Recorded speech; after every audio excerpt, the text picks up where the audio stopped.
မင်္ဂလာပါရှင်ယခုဒီဗီဒီယိုလေးကအိမ်မနေရင်းနဲ့တတမီမီလေးတွေစာသင်ယူလေ့လာလို့ရမယ်ဗီဒီယိုလေးပဲဖြစ်ပါတယ်ရှင်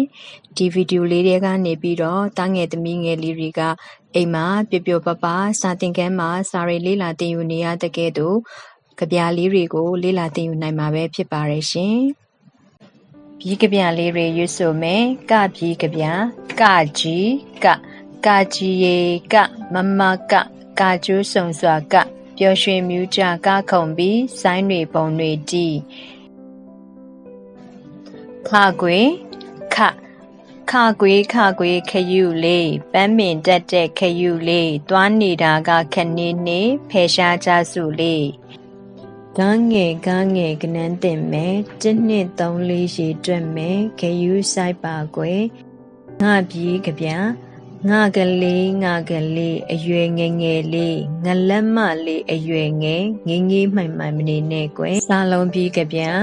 စာလုံးဖူးစာလုံးခါကိုကုန်းလို့စပါးဆိုင်တုံးအထွက်တိုးမှမို့ပြောစာလိန်ပြီးကြပြန်စာလိန်ကြောင်းတဲချိန်မှာပျော်ရွှင်လှရှေယာမကိုနှုတ်ဆက်ကြစာခွဲပြီးကြပြန်စာခွဲလေးဇလက်ဖြူပွေဇလက်ဖြူကမွှေးကျူမလေးပန်ဖို့ယူညပြီးကြပြညလာပြေညဖိုးရွှေလာကဝင်းပလာရအောင်မှာပျော်ရွှင်လို့ဒိုးတွေကစားကြစို့တာဝင်းဘူးပြီးကြပြတာဝင်းဘူးဝမ်ပိုက်ကလေးကဘူးတာဝင်းဘူးလေးလှရေးတအားပြော့တယ်လေထဆင်တူပြီးကြပြ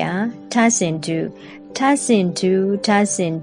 ဒိုးရီထမင်းခုထူးခြားပြင်ဆင်ွယ်ဒိုးတွေဝိုင်းစားမယ် Like and subscribe